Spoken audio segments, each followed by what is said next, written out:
light is all I know. Through wood and steel, through fire and lace, I'm blessed to walk within your grace.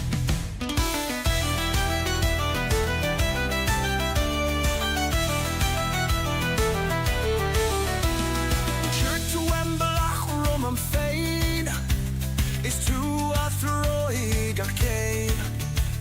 You laid the path before me. You guided every step. Raise the hammer, string the bow. Her gift is all I need to know. Through toil and trial, through heart and hand, her grace builds up this mighty land. Is the grass the dead time it's sure?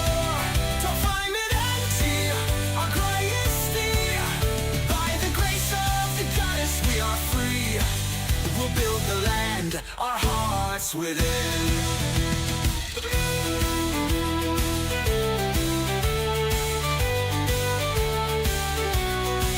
From dawn till dusk, I work, I strive. With your blessing, I'll survive. The loom, the forge, the sword, the grain in your name, I rise again.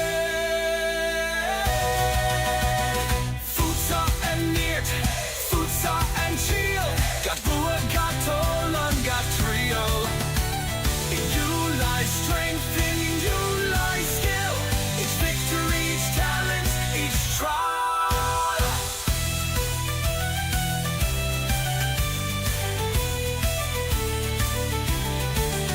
No task too great, no skill too small. Your gifts, dear goddess, guide us all.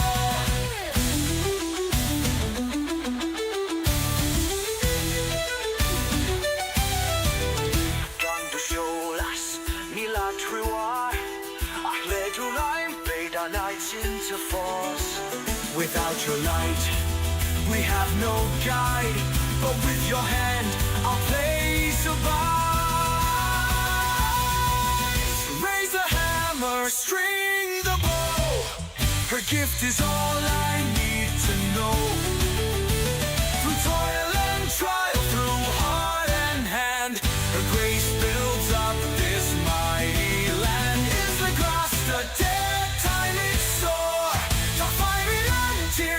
Our greatest deed, by the grace of the goddess we are free. We'll build the land, our hearts within. I'm blessed to walk within your grace. Blessed by her grace, forever.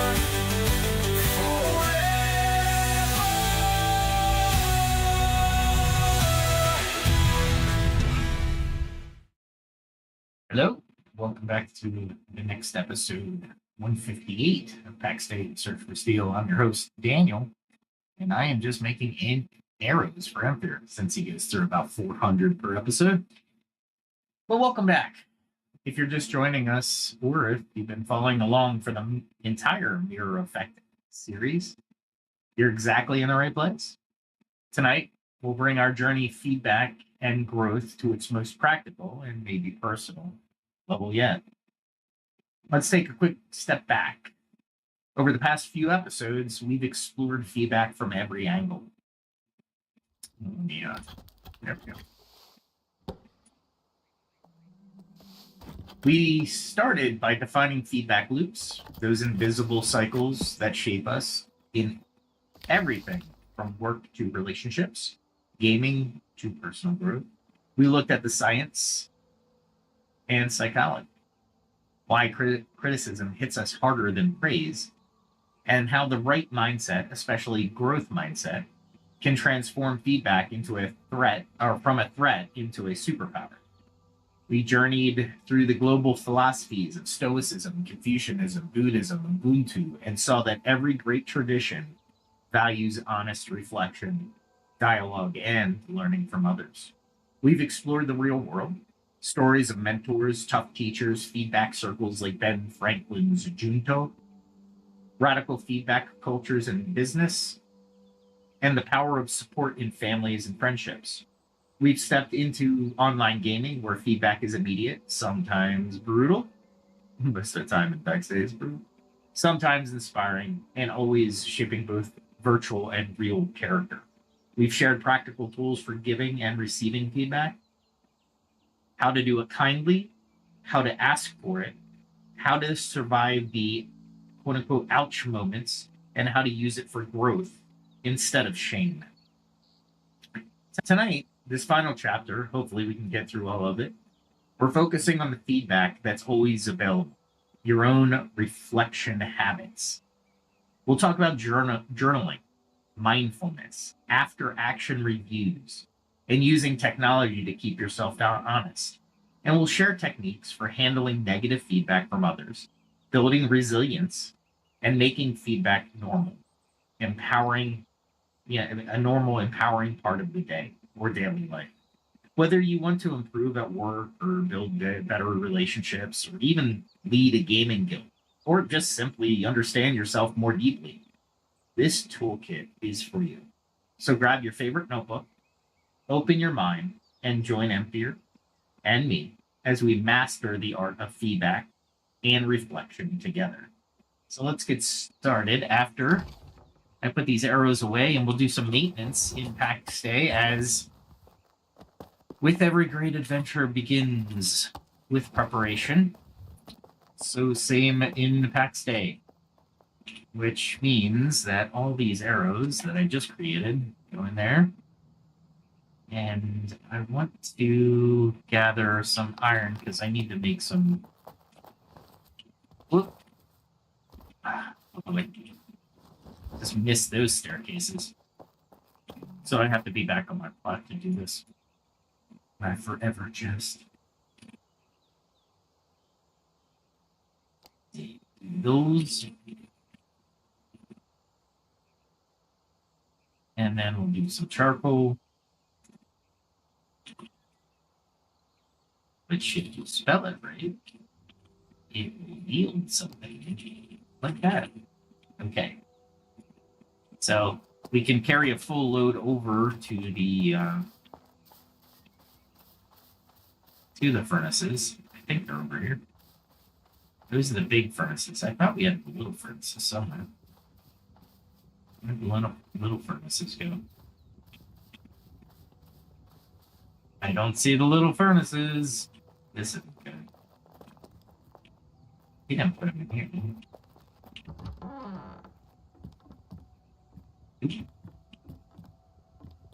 Are they anywhere around? I could have sworn he put them down. He did not put them down. All right, well. Looks like we're going to have to put them down. Oh, wait, nope. That's not them. So now I just need an empty box so I can put all this other stuff. It's fine. For now. And I think, before we start in on this session, I need clay, shortwood, and mesis. Clay, shortwood, and mesis. I think I have all of that over here. I should be able to get away with just a few stacks of shortwood. Any on the shortwood? Any on the shortwood? Shortwood, mesis, and clay. That's sand. Don't tell me we don't have clay. Here's the mesis. Or meese. In the chat, let me know what you think. Meese rot? Maybe? I don't know. Oh, there it is. There it is.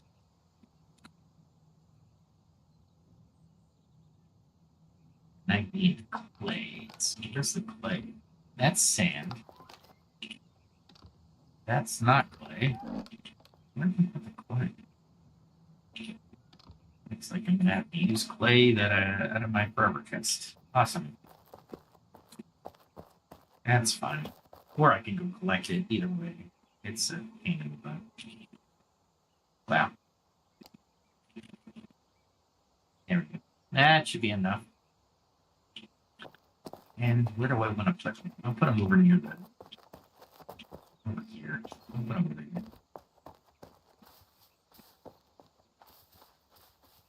Need them somewhere.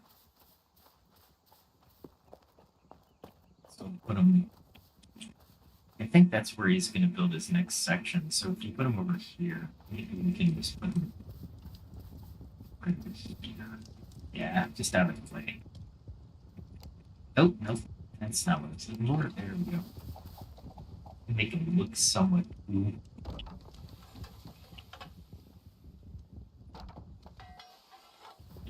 And maybe.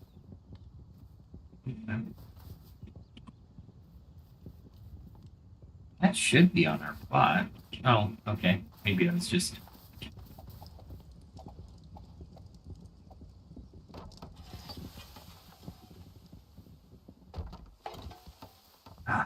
And short stock. Really? It brought 2 stacks. This is what I do. I miscalculate every time, and then I don't even go the right way to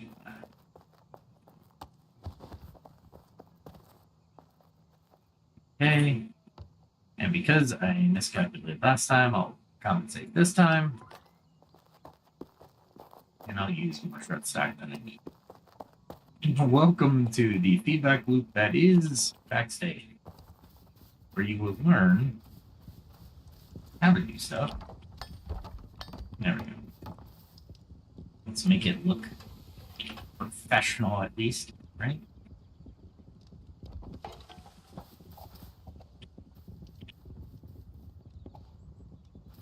I think that's outside our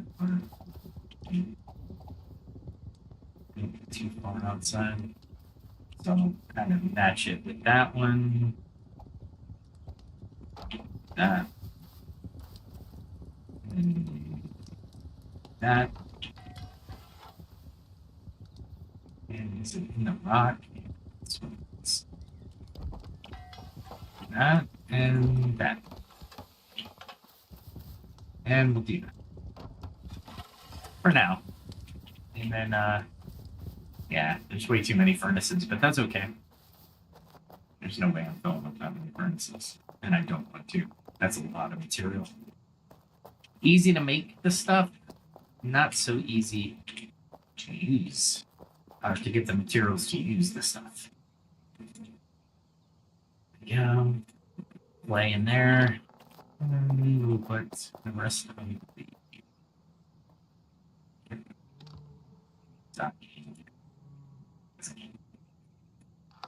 and then I will go back up to the case.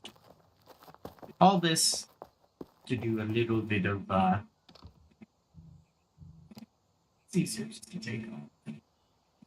Put that there. Make a few iron in about 7 hours. Actually, it takes about 50 minutes to create the iron ore or iron ingot that these things will yield. And when you're doing them, they will not be able to be moved. Wow, that was a lot of iron. Just one. Then I need to go back to my spot. My own plot, so I can get some iron. I should go actually go get some iron today. Might be a better way of doing this.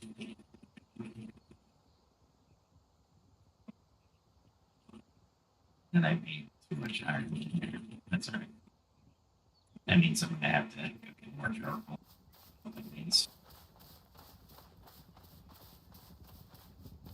Which of course is really far away. You'd usually put the containers near the areas where we would have to haul materials. And I figured I didn't have enough charcoal.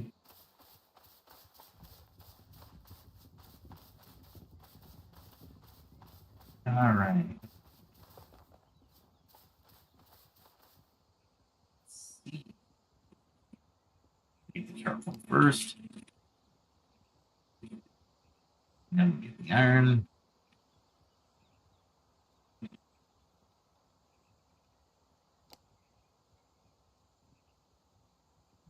charcoal, because I have a feeling I'm out. Oh, goodness.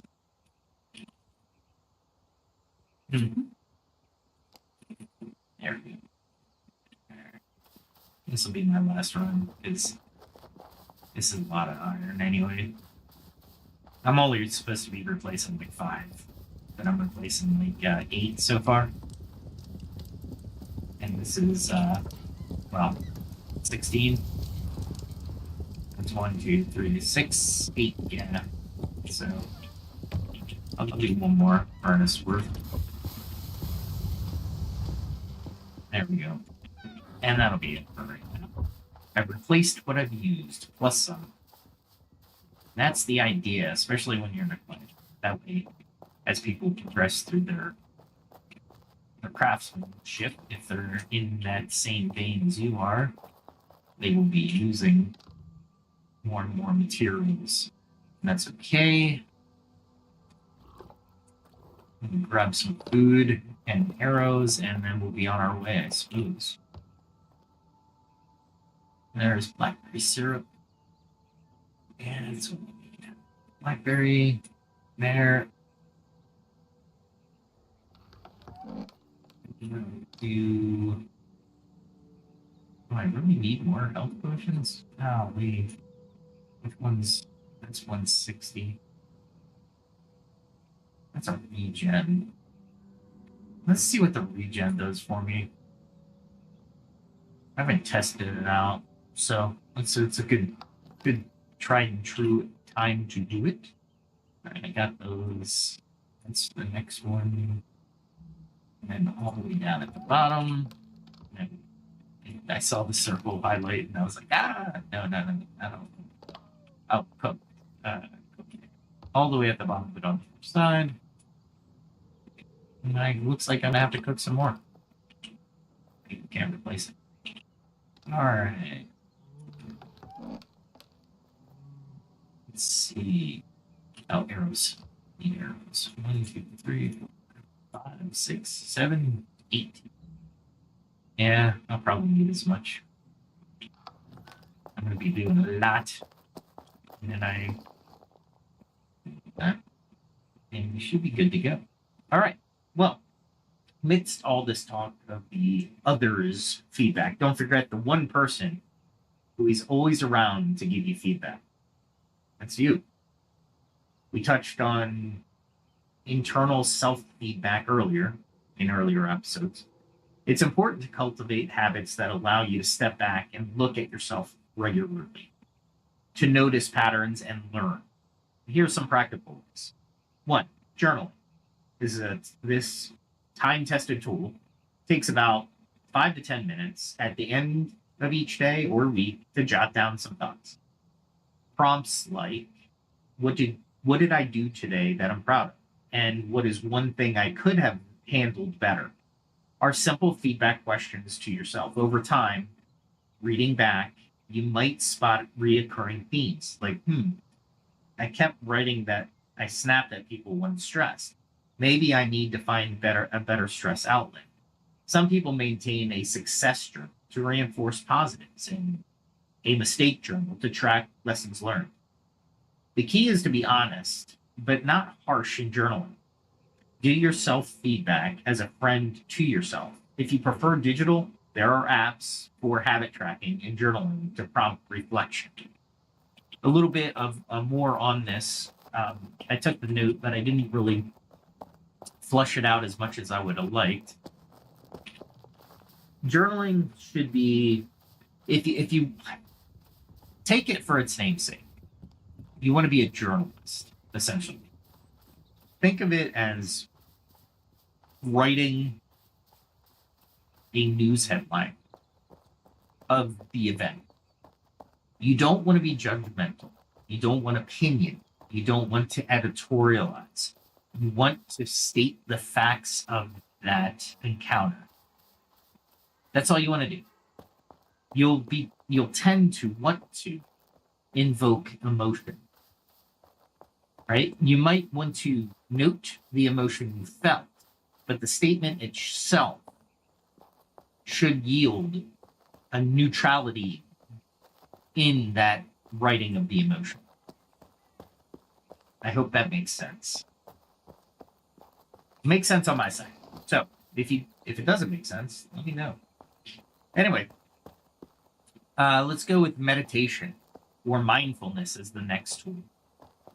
This trains you to observe your thoughts and reactions, essentially giving you real-time feedback on your internal state. For example, after a meeting, a 5-minute mindfulness break might reveal, I'm feeling defensive. Why? Because I felt slighted by that comment. Interesting. Right? So you want to bring awareness. That awareness is feedback, right? And it's good feedback. It tells you something about your triggers and maybe points to an area where you need to work on, like confidence or communication with that colleague. Even a practice like mindful review, where you replay the day's events in your mind calmly and can highlight moments of pride or regret in a clearer way than when you were in the heat of those moments. All right. Gotta move my notes. There's so many notes for these. All right, let's do combat. Then we'll read a whole thing, and then we'll go back to combat. Get a little exciting here.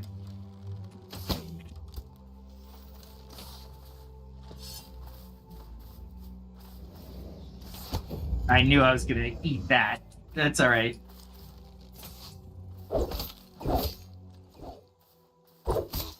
What I want to do is take this strategic backup, but what I don't want to do is I don't want to keep holding the defense, because I want my stamina to grow. There we go. There it is. All right. That was fairly successful. I got a couple hits. That's not bad. I always get that spell afterward that I can burst into speed. I'm kind of curious on what that is. I'm not sure yet, so we'll figure it out. All right, let's wait. So the after action reviews is the next one. It's a personal edition, after action review. So borrowed from the military and business. After action review asks, what happened? Why did it happen that way? And what can we learn? You can do this solo for key events. Say you give a presentation and it bombed. Once initial emotions settle, sit down and analyze. What exactly went wrong? I rushed through the slides. That's the what. Because I was nervous? Then there's the why. I didn't practice enough? Why? All right, another why. Next time I'll rehearse in front of a friend and time myself. This is your learning phase. Write down this plan. If self-directed improvements, I shouldn't say if, these self-directed improvements can be very powerful because you're essentially coaching yourself. If you succeed at something, do it too. Why did that meeting go so well? I prepared an agenda and it helped. Note to self, always do that. All right, next comment. This is going to be a more intense combat where I'm going to use a lot more stamina. We'll block the first one, back up, see if I can cast. Got it.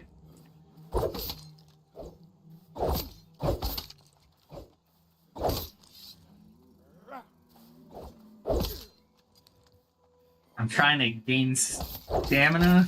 Oh, that was 300. That hurt. So I'm trying not to block as much. And there's where I need to learn to move. Released on that second one. Just doing horrible. All this for this timing here.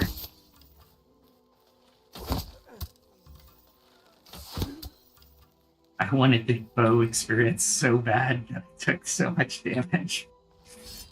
That's all right. Go back to the bow here. All right. So that was action after action reviews. So let's set feedback. That's the next one. It might sound odd, but you can set goals around feedback. For instance, decide one behavior you want to work, maybe from a prior feedback or self-awareness evaluation, and keep track of it.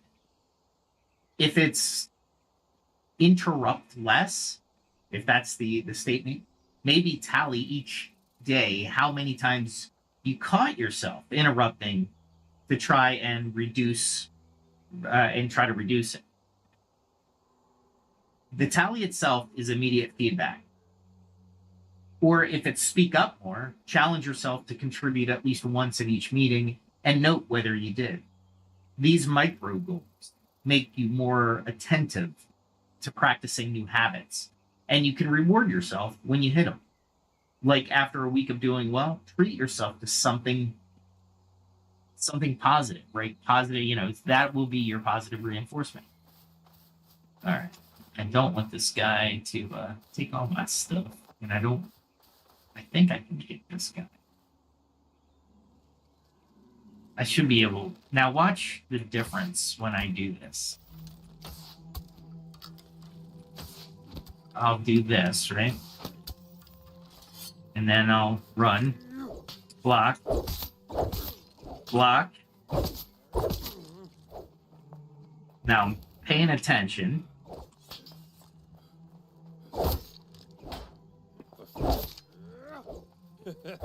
There we go. And I went in too early.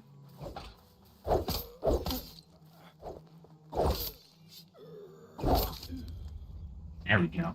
See how much easier that was if I didn't switch to bow? But I need to...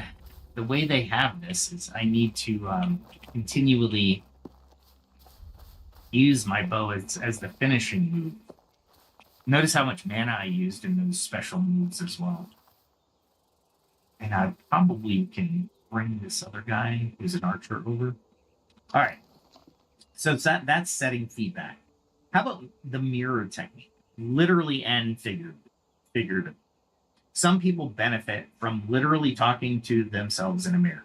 It might be giving yourself a pep talk with feedback, such as, all right, you've been avoiding that task. You know you can do better. Let's focus and get it done.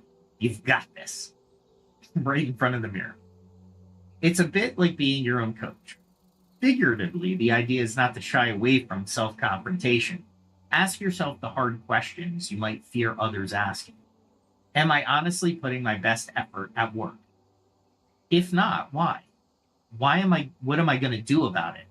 Or how am I contributing to the tension in my relationship? By holding up a mirror to yourself regularly, you take charge of your own development of narrative as well, rather than waiting for a crisis or someone else to point things out. Note of caution in self-feedback. Don't let it become self-criticism and spiral. The aim is to be objective examination, not beating yourself up. If you find your self-talk is meaner than anything you've ever said to a friend, dial it back and practice self-compassion. That's the biggest piece. Remember, the goal of feedback from self or others is improvement, not punishment. Always steer your reflection toward what will I do going forward, rather than dwelling on I suck. Sometimes even write down solutions or commit to a next step to feel empowered. All right, let's grab another combat. Gotta be careful here. Ooh, let's grab this guy. Crazy how little these arrows are doing. Let's bring them forward. They can't hit you if you're behind the tree. Oh, he curved it. I was caught in a loop. There.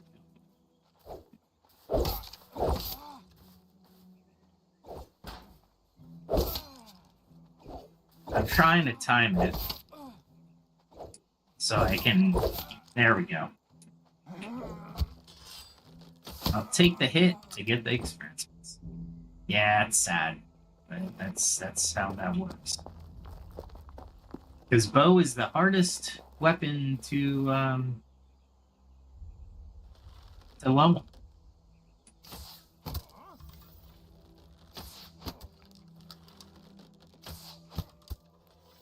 If I miss, there's going to be another guy coming at me.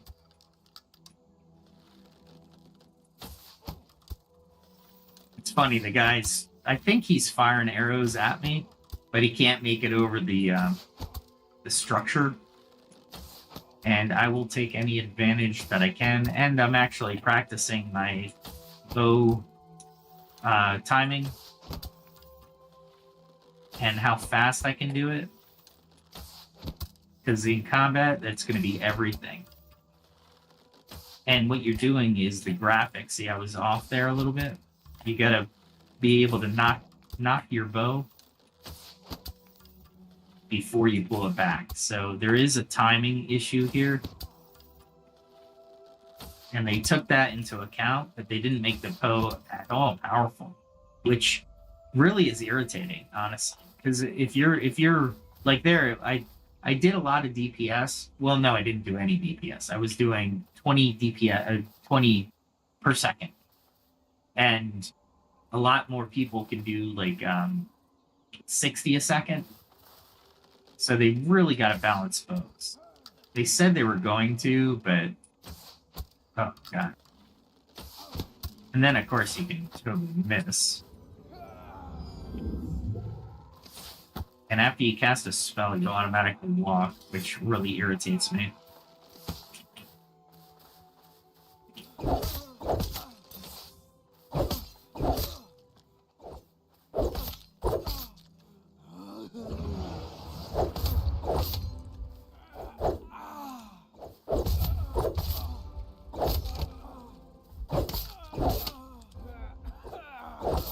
There we go.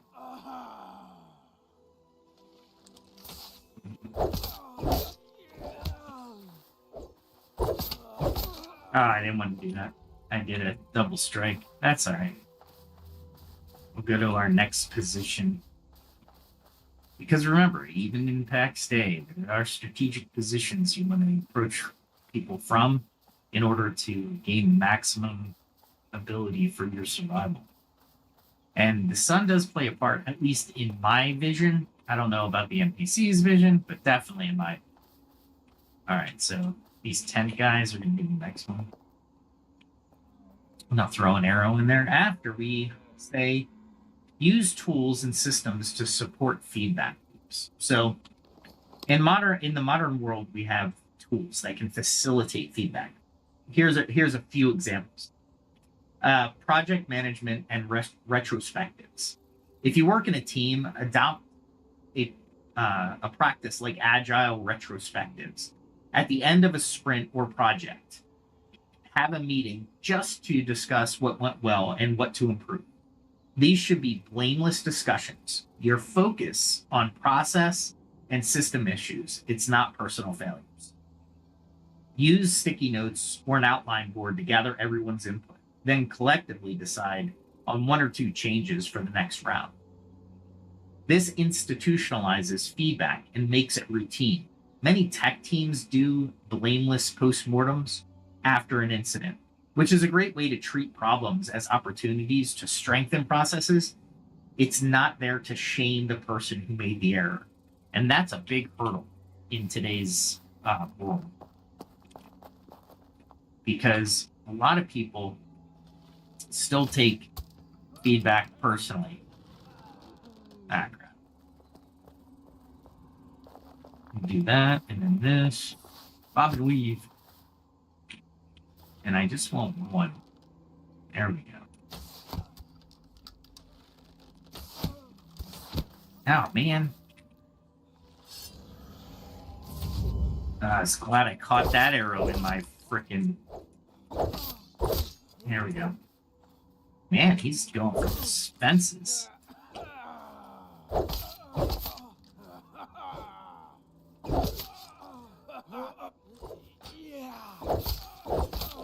They hurt.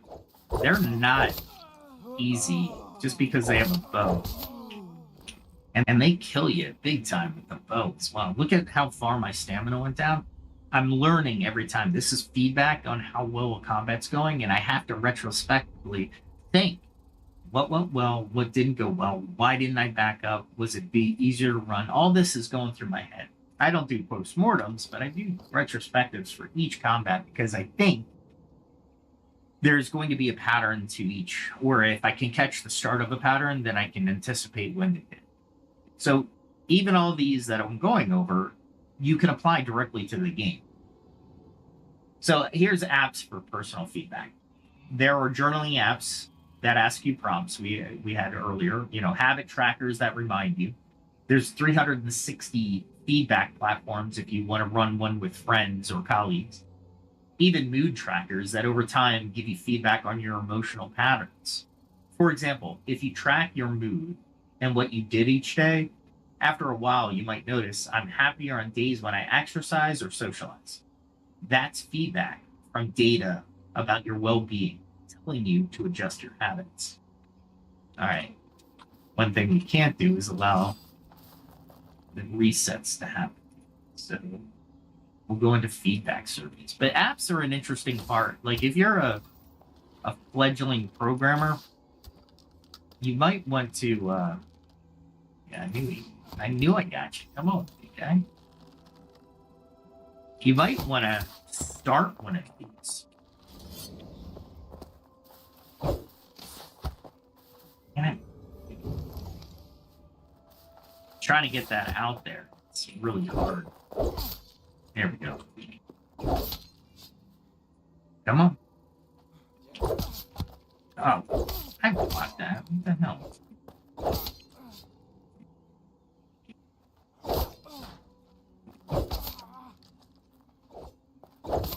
There we go. I'm going to take the hit if I do this, but no, I got it.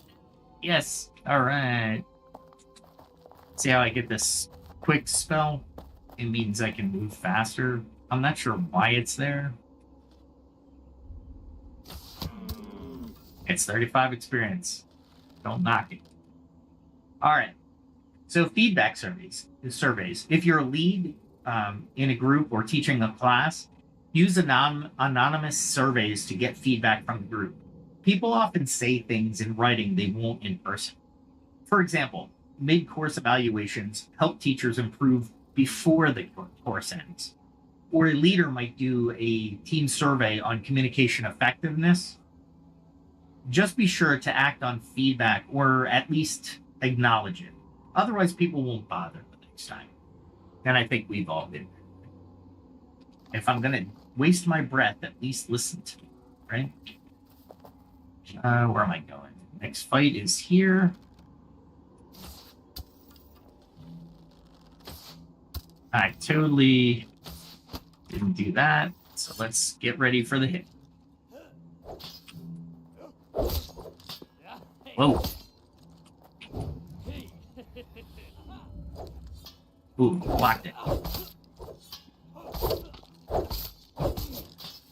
Man, he's beating the crap out of me.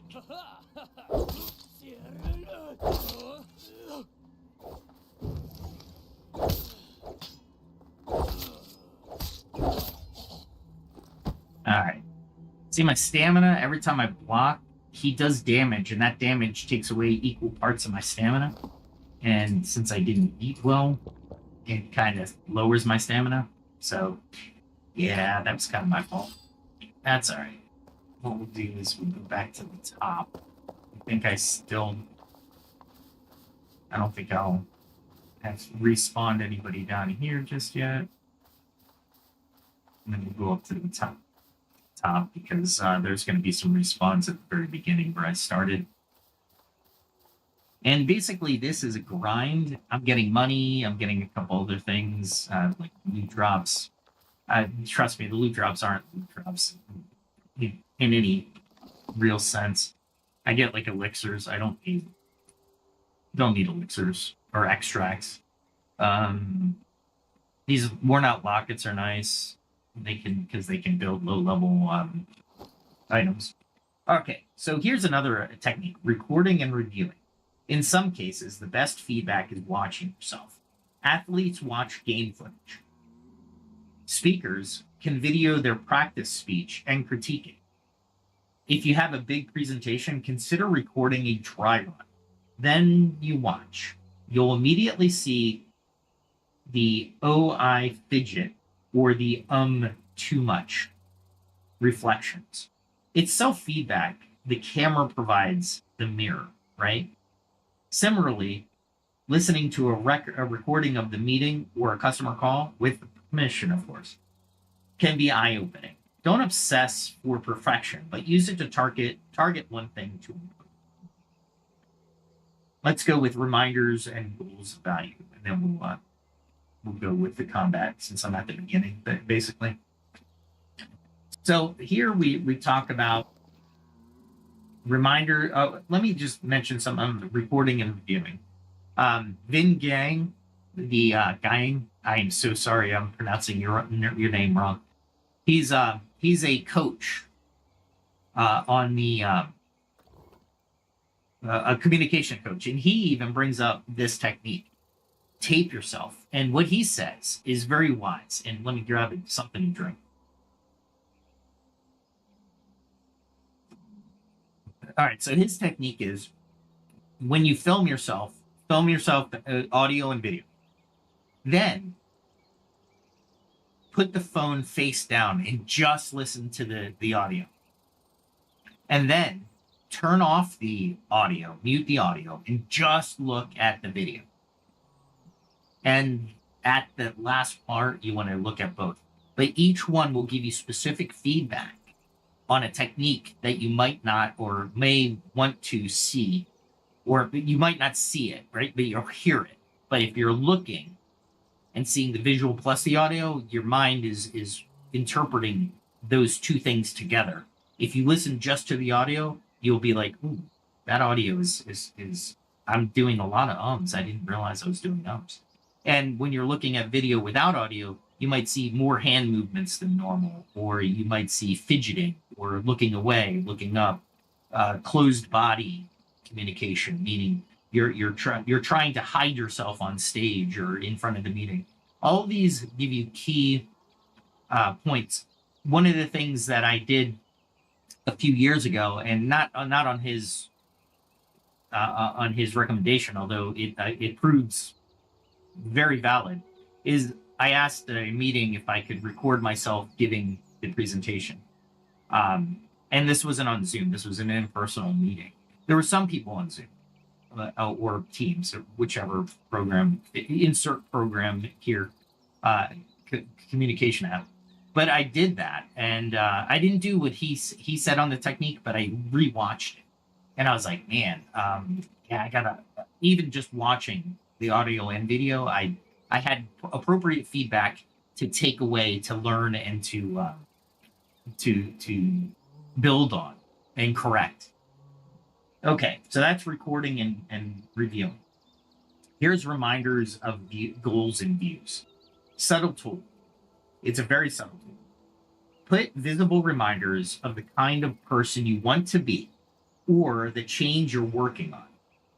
For instance, if you want to be more patient, maybe a sticky note on your monitor that says pause, breathe. That note is giving you continuous feedback whenever you glance at it.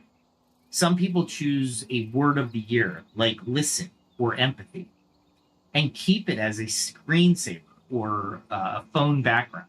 It's a gentle nudge, a feedback from your past self to your present self about what you're striving for.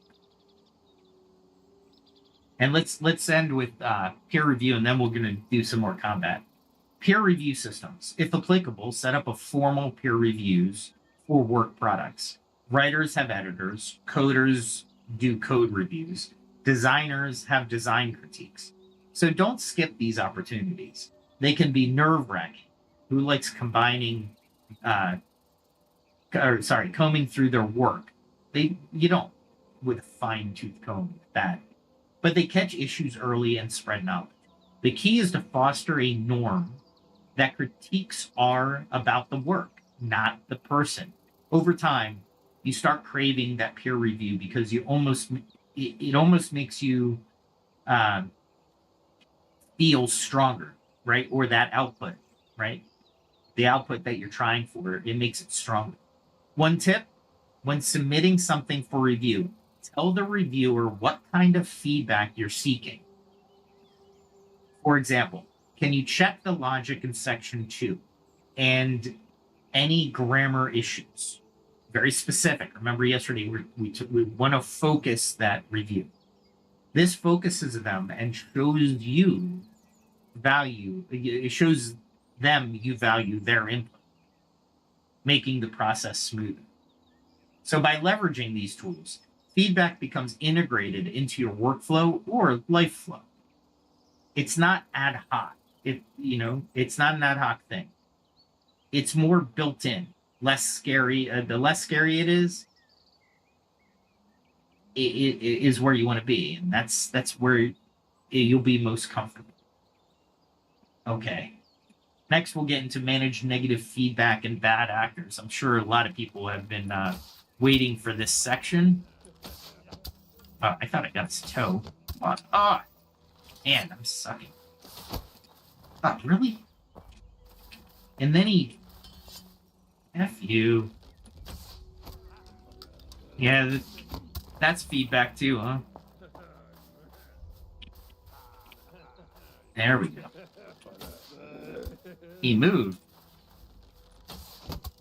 One of the things on this game is they reset their hit points, and I do not like that. Really? Ah, you. They hit so hard.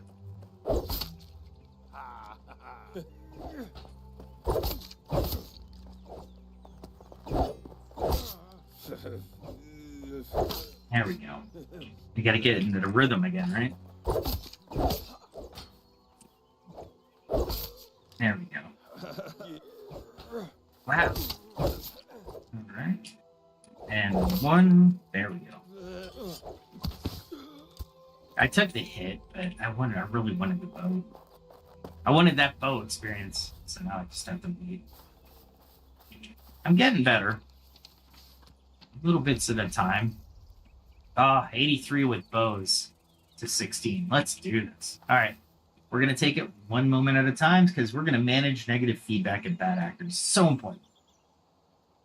So finally, a practical consideration. Not all feedback you receive will be fair or kind. The internet especially can be a cesspool of unconstructive feedback. We call them trolls and haters. Well, how do we deal with that? 1, consider the source.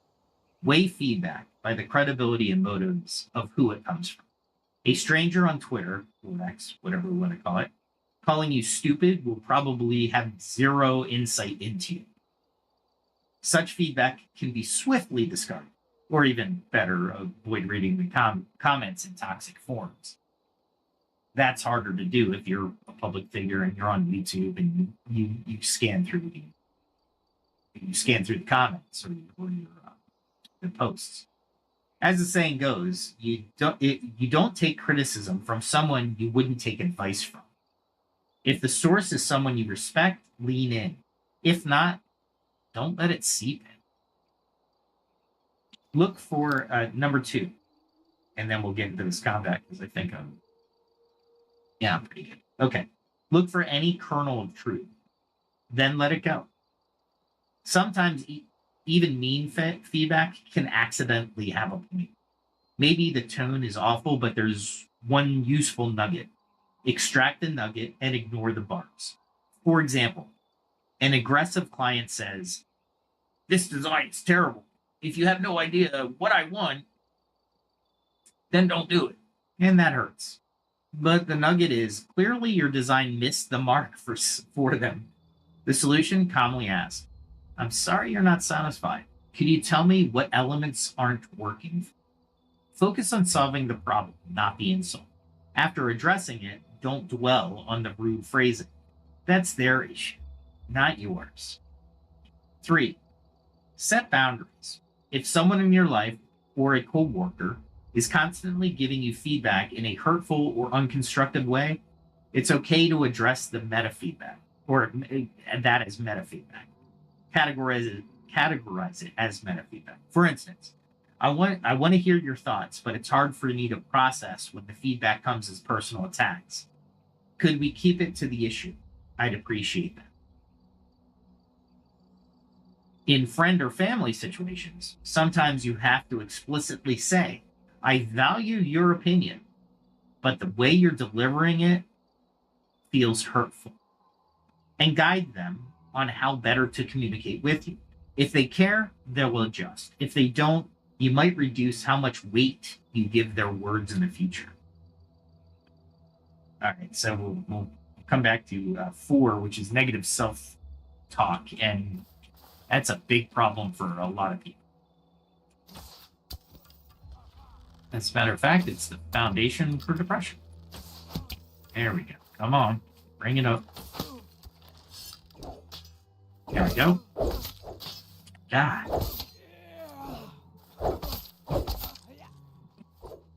That's one thing that Greatsword doesn't have is pushback. It basically slices through people.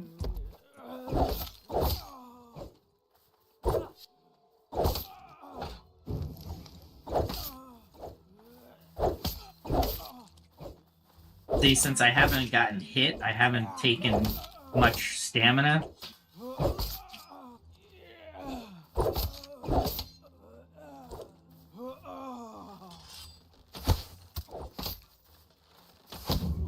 Yeah, there it is. Bow 16, baby.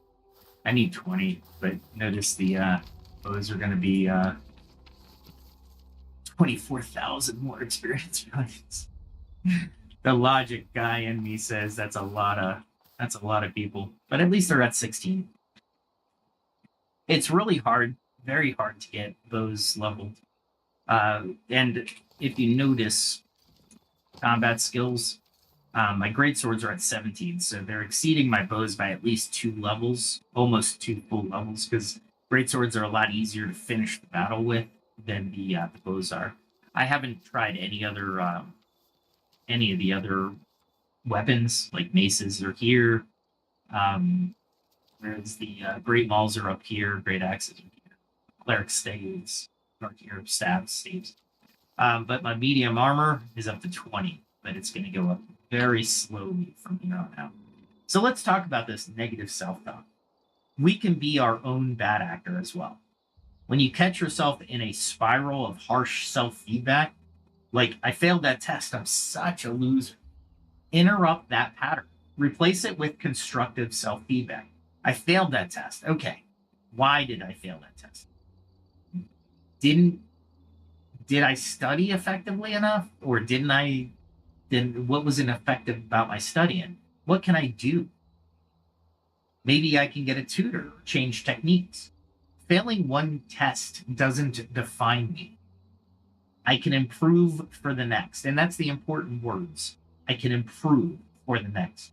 Practicing turning self-criticism into self-improvement talk is a huge part of resilience in a resilient character. And we talked about resilient rituals in a couple episodes, but this is the next one and the last one that I'll bring up. Resilience rituals. After a tough piece of feedback or setback, have a way to recover. It could be talking to a friend who lifts you up, not just renuminates the negativity, but reminds you of your worth. Or do something that makes you feel confident, like a hobby you're good at, to restore confidence. Or plan self-care, exercise, good sleep, to rest your mood. It's like an emotional first aid kit. A resilient person isn't someone who never gets knocked down by feedback. It's someone who might get knocked down, but they get back up and come back ready to learn. All right. Now, we've compiled quite a toolbox. To quickly summarize. Somebody asked what does kill mark do? Not sure. I think, give me a second. I think it's a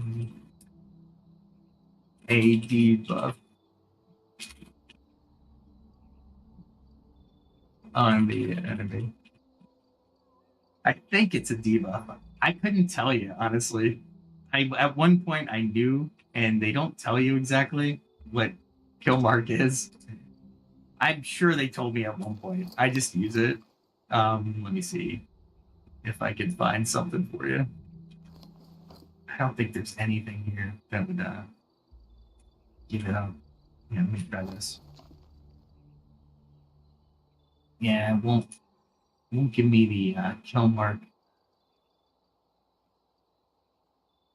That's one thing this game does not do well, is it doesn't define things. Oh, that's my redeem queue. I don't need that. Let me see. Recipes, ingredients, that's not going to do it. That's race. That's not better.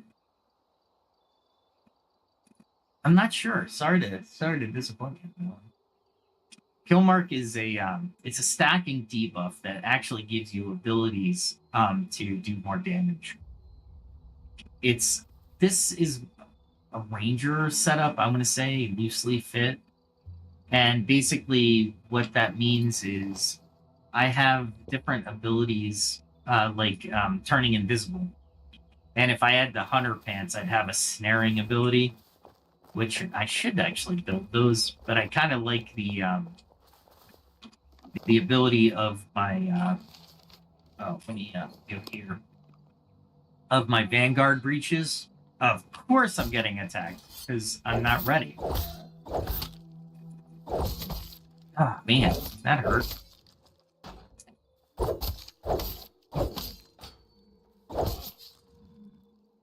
Well, there we go.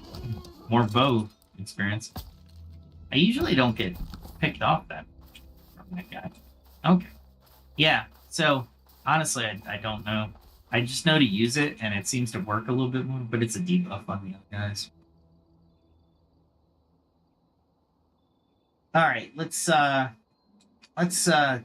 do some summary and concluding reflection. Thanks for the question, by the way. As a matter of fact, you know what? Because of that, we will we'll do a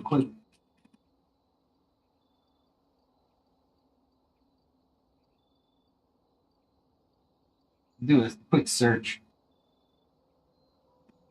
So it marks the enemy for 30 seconds. The marked enemy takes 12% increased damage from all sources for the duration of the mark. It grants movement speed if you successfully kill the marked target. You receive a temporary increase of movement speed. So, that's where I get the movement speed from. Thanks for asking the question. So basically, it's a 12% increased damage. That's not bad. Let's try it again and see before we go into the conclusion. Let's see what'll happen. It's hard to cast with these guys. There we go. Oh, I let that one up. There we go. Come on. He reached really well. There we go. I know that if you get 3 of the Qs in a row and actually hit them, there we go. If you hit F, you do a lot of damage. That I do. That I know. So that's a buff on the sword that you can do.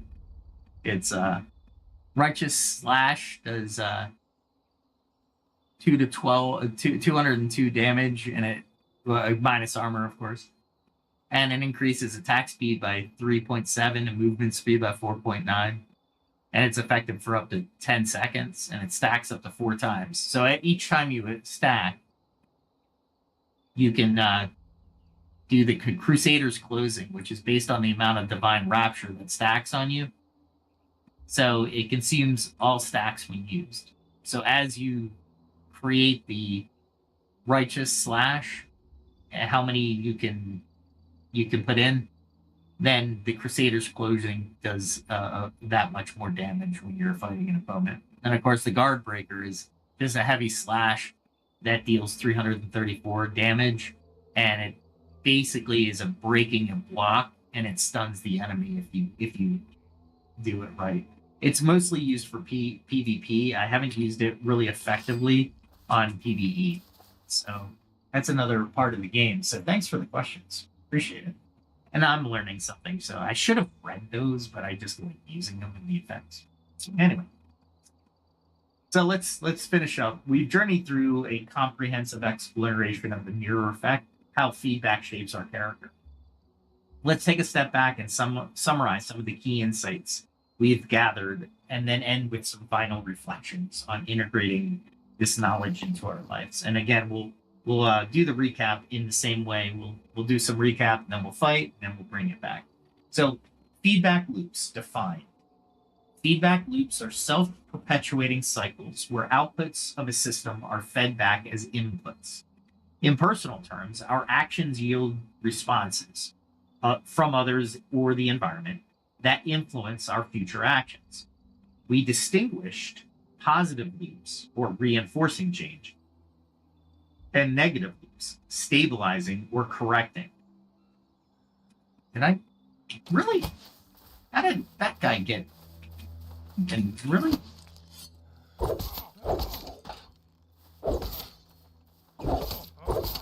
Man, let's see if we can stun him.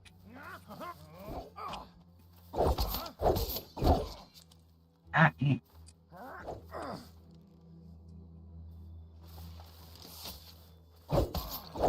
Their bow hurts. Go. Didn't stun him. But I can get a bow kill. That's nice. Unexpected. Let me get this hill way. I'll just do that because I know there's another respawn coming up. Anyway. So negative loops are stabilizing or correcting, right? And noted in our life, positive feedback often means praise, which can boost our confidence, and negative feedback often means criticism, which can prompt course correction. So number 2, the next key insight, psychological dynamics.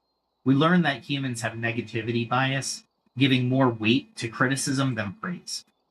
Receiving feedback can trigger emotional responses similar to physical pains or threat if it challenges our self-concept.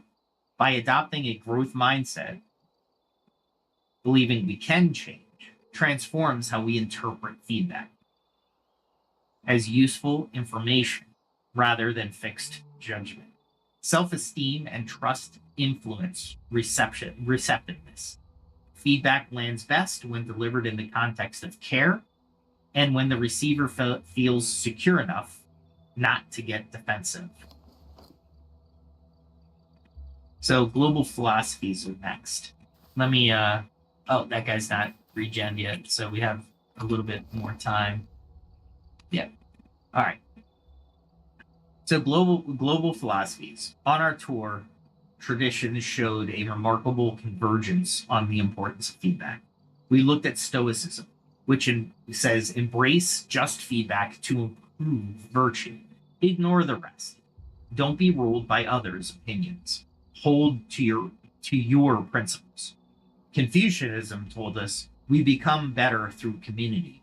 Everyone around us is a potential teacher. Welcoming correction is part of personal excellence. Buddhism, practice mindful receiving of feedback without ego. Honest, compassionate feedback, right speech, if you will, is an act of care. Use it to, quote, polish the mirror, unquote, of the mind and refine oneself. Ubuntu, which is an African philosophy, also an operating system. A person is a person through other persons. That's their quote. Our character is literally forged by communal interactions. Feedback in a spirit of mutual humanity is fundamental. And of course, we have the modern thinkers that we went to. Nietzsche reminds us not to be enslaved by herd feedback and to seek peers who challenge us. Foucault alerts us to how feedback can be a tool of power and the importance of critical reflection on our societal mirrors. Bell Hooks highlights creating loving spaces for truthful feedback, especially in education and relationships. Indigenous wisdom values deep listening and guidance from elders, showing feedback as intergenerational learning. So we also took a look at real life and gaming examples and what we saw and how we saw it.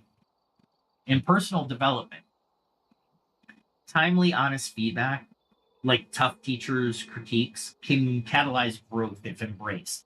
Supportive feedback loops in relationships, constructive spouse feedback, and friend accountability strengthen bonds and character, whereas toxic or absent feedback can stunt growth. In professional settings, a culture of open, constructive feedback, that is like Bridgewater's radical transparency or Microsoft's growth mindset culture, can drive innovation and personal growth. Good leaders model taking feedback well, which sets the tone.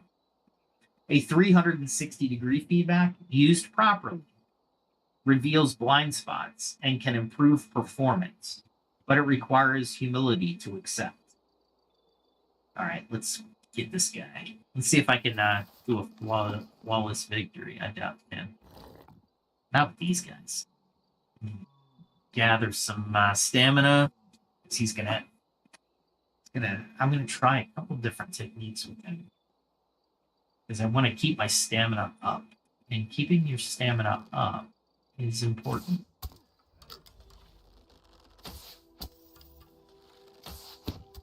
And I'd like to hit him with something.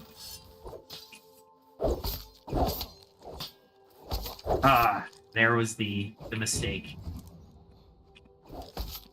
I turned around, and I don't know why, and I'm not even close. Oh my god. There we go. There we go. Oh. How do you get through my freaking defenses? Now you're just gonna die from the bone. Man, that was tough. That was not even near flawless. All right, so let's talk in gaming communities. Let's see. We did personal development. We did professional settings. Here's gaming communities. Feedback loops are immediate and clear, just as we just saw.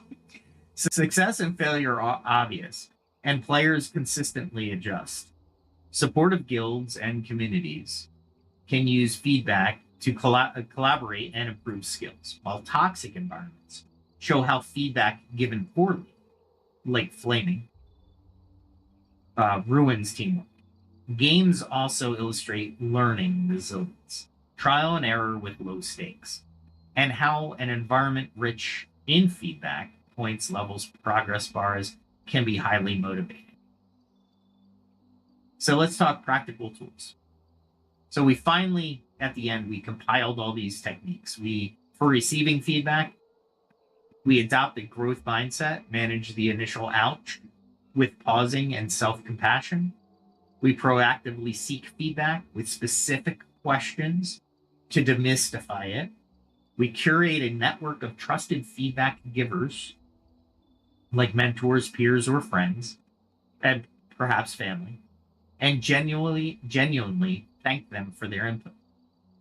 For giving feedback, use specific I statements and examples. Situation, behavior, impact model. So the SBI model. Maintain a respectful tone balance praise with critique, frame things toward future solutions, and express confidence in the person's abilities to improve. Make it a dialogue, not a diatribe. Self-feedback habits, and then we'll go find somebody to kill. Journal reflections.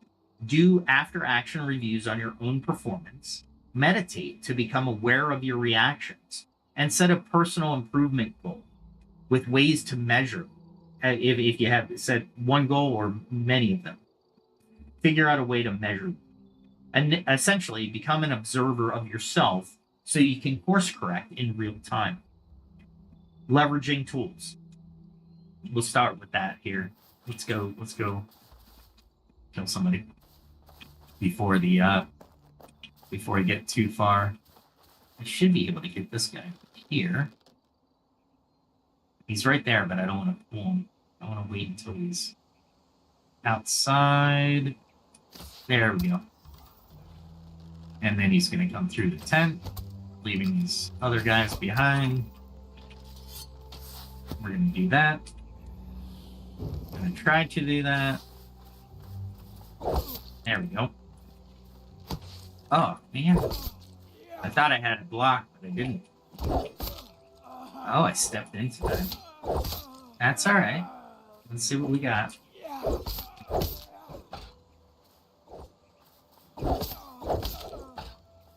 He does that really wide one, and it hurts a lot.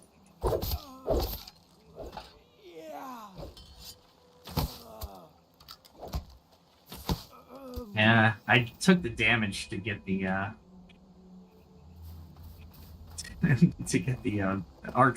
archery experience.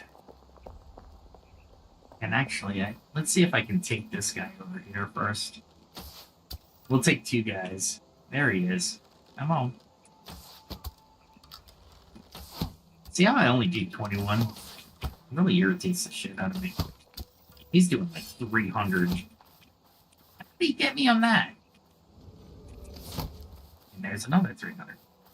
Now I'm gonna have to take it.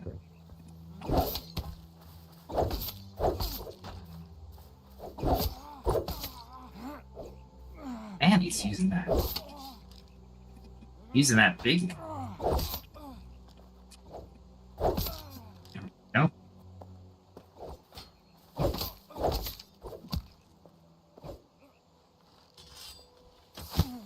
There we go.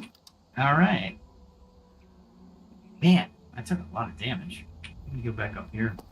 And this is that little burst of speed you get when using kill mark. Get that little. I don't know what that is used for. I have not yet. All right, so leveraging tools. Use modern tools like feedback apps, surveys, video recordings of yourself, and structured team retrospectives to facilitate regular feedback. Automate or schedule feedback checkpoints so it's ongoing, not a rare event. Handling negative and toxic feedback. This is important. Protect your mental space by filtering out unhelpful sources. Not all opinions deserve your attention. Extract useful bits and toss the rest. Set boundaries with people who give feedback in hurtful ways, and work on not internalizing insults. Strengthen your internal voice to be your ally, not your critic. All right. So taken together, these insights paint a picture of feedback as a powerful force that can either chisel us into our best selves or wear us down, depending on how it's managed. It is, as we title, a mirror. But a mirror's purpose is not to judge, it's just to show. We must decide what to do with what we see. All right. Let's wait for the next respawn, since I took so much freaking damage.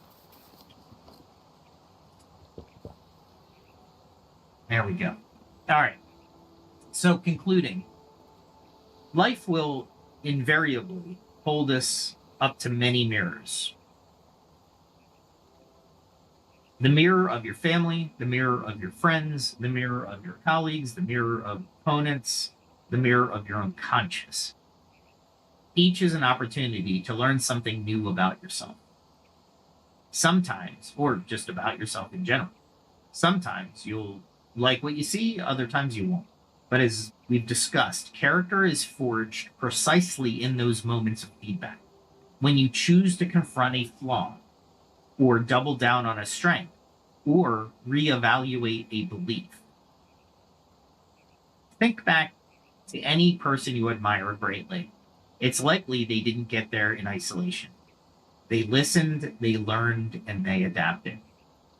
They might have had a mentor who corrected them at a crucial juncture, or a failure that humbled them into growth, or a rival whose criticism fueled them to improve.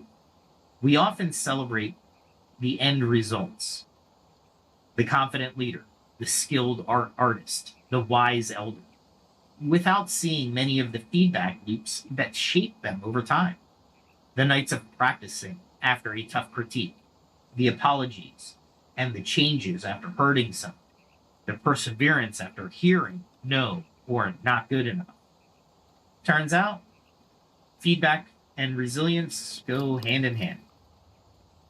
To truly shape someone's character positively, one must be resilient in the face of feedback, neither shattered by criticism nor complacent from praise. It's like tempering steel. Heating is the challenge. Cooling is the reflection.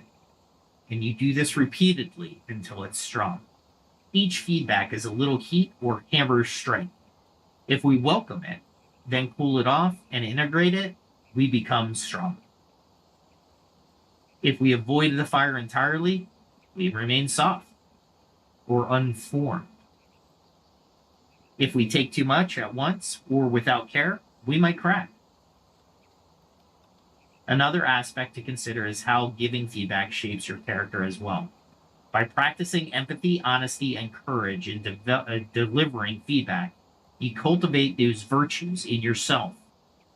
Being a good feedback giver teaches you to communicate better, to care about others' growth, and to confront issues rather than gossip or let resentment fester.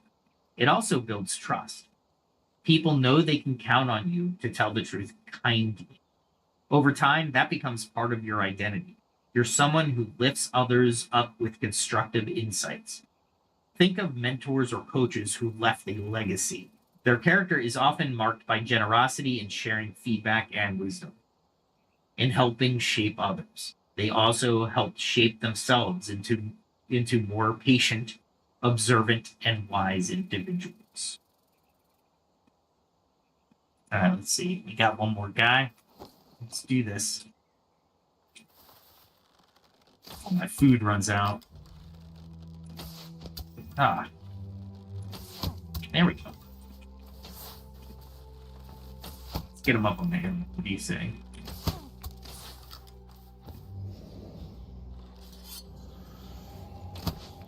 You can't run when you're casting a spell.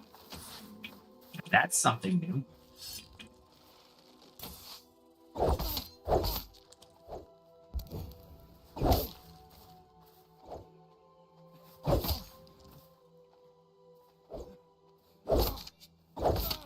There we go.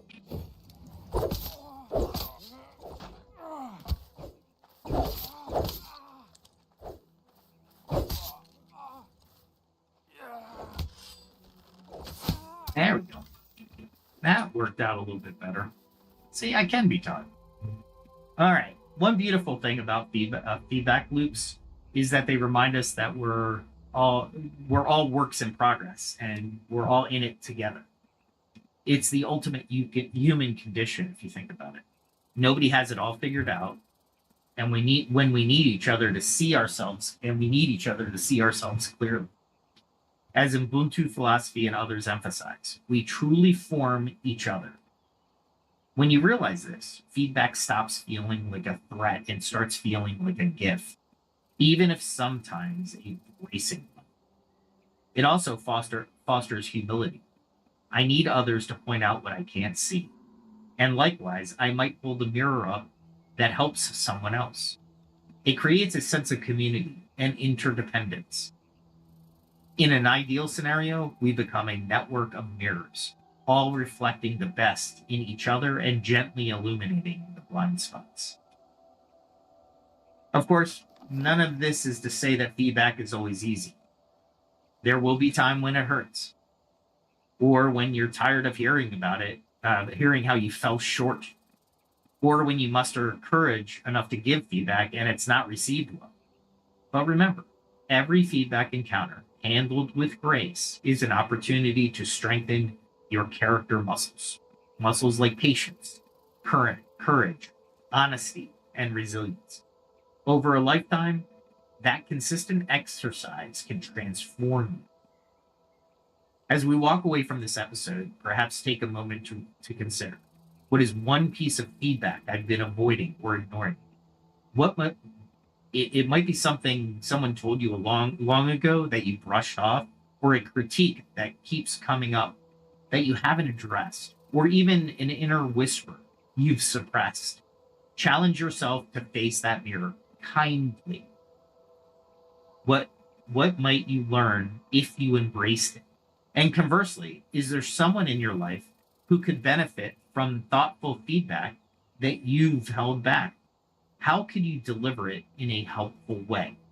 Feedback is often portrayed as a hard pill or a bitter medicine, but maybe we can change that narrative. Think of it as a form of guidance, a way the world communicates with us to keep us aligned, much like a compass keeps a traveler on course. It's not an enemy, it's an instrument. If we calibrate it well, filter out the noise, cherish truth, and use it in service of our values, feedback becomes one of our greatest allies in personal development. Do we have another guy? Let's fight. I'm going to go into the closing here. I know the anticipation is killing you guys. Oh my god. I can hit a rabbit. I can't hit a freaking human.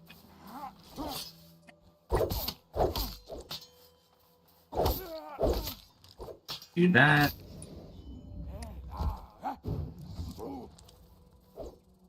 There we go.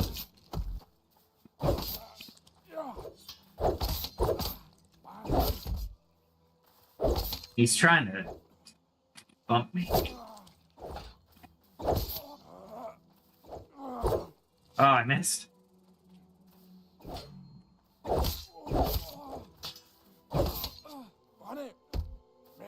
Boom. That was only 120. I guess you have to have consecutive hits on that. There's my extra burst of speed that does this. I guess to get away from somebody. I don't. Anyway, in closing, let's revisit the metaphor, the mirror. When you look into an actual mirror, you don't curse the mirror if you see something amiss. You use it to adjust. You fix your collar, or you straighten your posture. Maybe you smile to improve your expression. In the same way, life's mirrors, which are other people and experiences, they reveal something about you. Try not to react with anger or denial.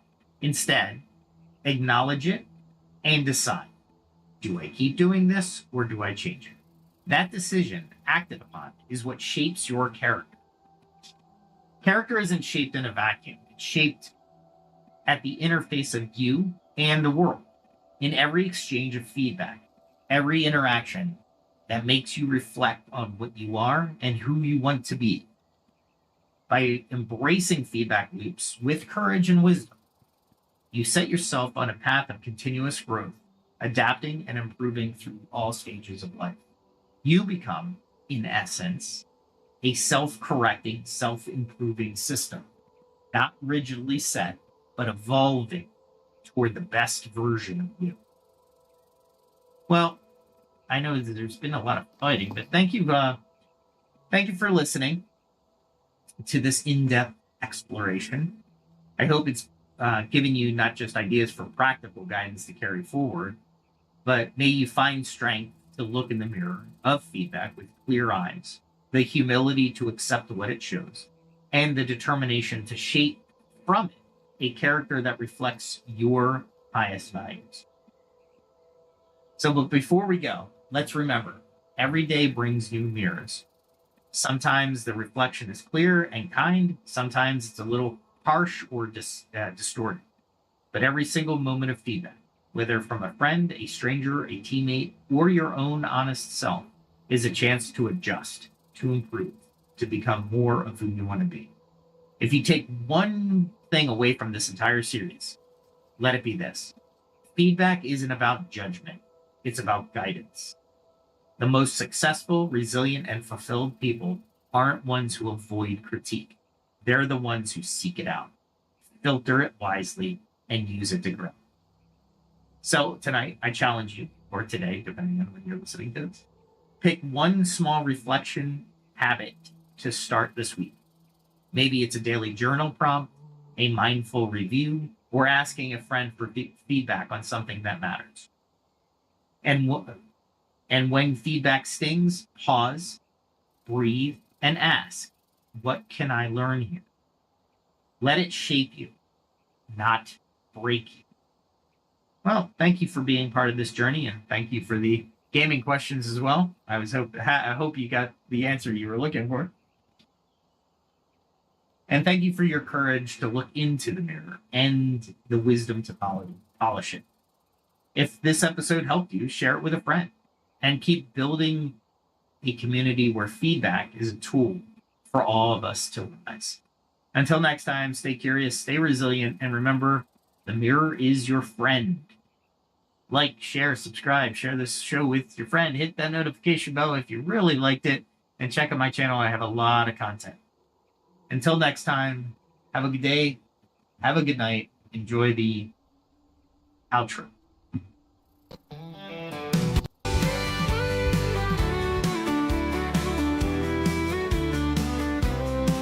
With every step, a lesson learned.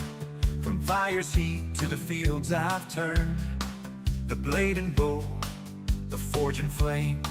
I sharpen my skills, I play the game. Each day brings a challenge I must face. I train my hands with careful grace. From alchemy's art to the hunter's way, I'll find the strength to seize the day. I carve my path, I walk the line, in the shadow of the ancient sign. Through trial and toil, I'll find my way, learning more with each passing day. The skill of survival, the will to thrive, in a world where the strong survive. I face the night, I'll take the chance. I'm ready to fight, to learn to dance. For every strike and every fall, I'm building my strength, I'm standing tall. In the heart of the wild and the calm of the night, I gather my skills, I'm ready to fight.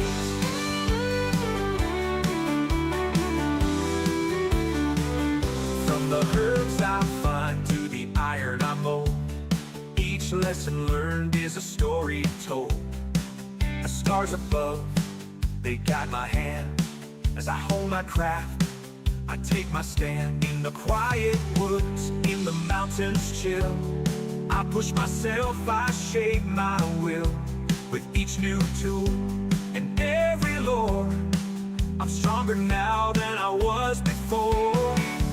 I carve my path, I walk the line, in the shadow of the ancient sign. Through trial and toil, I'll find my way, learning more with each passing day. The skill of survival, the will to thrive, in a world where the strong survive. I face the night, I'll take the chance. I'm ready to fight, to learn to dance. For every strike and every fall, I'm building my strength, I'm standing tall. In the heart of the wild and the calm of the night, I gather my skills, I'm ready to fight.